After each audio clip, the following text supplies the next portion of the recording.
Hello बच्चों, let's read the question. Pick out the correct statement. This question, the key concept is clear chemistry.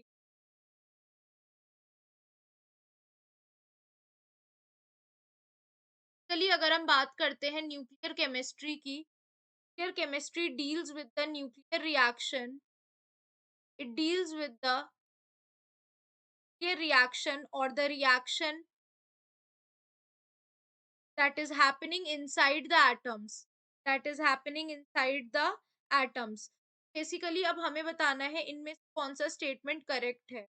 तो first of all let us see the first statement. कह रहा है negative beta decay decrease the proportion of neutron and increases the proportion of proton. ये statement जो है हमारा correct statement है. तो बेसिकली व्हाट हैपेंस, जब भी बीटा बीटा पार्टिकल का एमिशन होता है, न्यूट्रॉन जो होता है वो प्रोटॉन में कन्वर्ट हो जाता है. इसी वजह से जब बीटा डिके होता है तो ये डिक्रीज कर देता है प्रोपोर्शन ऑफ न्यूट्रॉन का और इंक्रीज कर देता है प्रोपोर्शन ऑफ प्रोटॉन का. तो ये स्टेटमेंट हमारा करेक्ट है. नेक्स्ट कह रहा है positive beta decay is the proportion of neutron and decreases the proportion of proton. तो नेगेटिव बीटा डिके का ये काम है, तो पॉजिटिव उसके वाइस वर्सा काम करेगा. ये भी स्टेटमेंट हमारा करेक्ट है. नेक्स्ट कह रहा है हमसे के electron capture increase the proportion of neutron and increase the proportion of proton. Statement हमारा रॉन्ग है. बिकॉज इसके टाइम पे क्या होता है कि इलेक्ट्रॉन कैप्चर में क्या होता है बेसिकली, लेटस से यहाँ पे हम दिखाना चाह रहे हैं के इलेक्ट्रॉन कैप्चर, तो यहाँ पे इलेक्ट्रॉन आएगा. तो इससे दोनों में चेंजेस नहीं हुआ है, तो यानी कि ये स्टेटमेंट रॉन्ग हो जाएगा.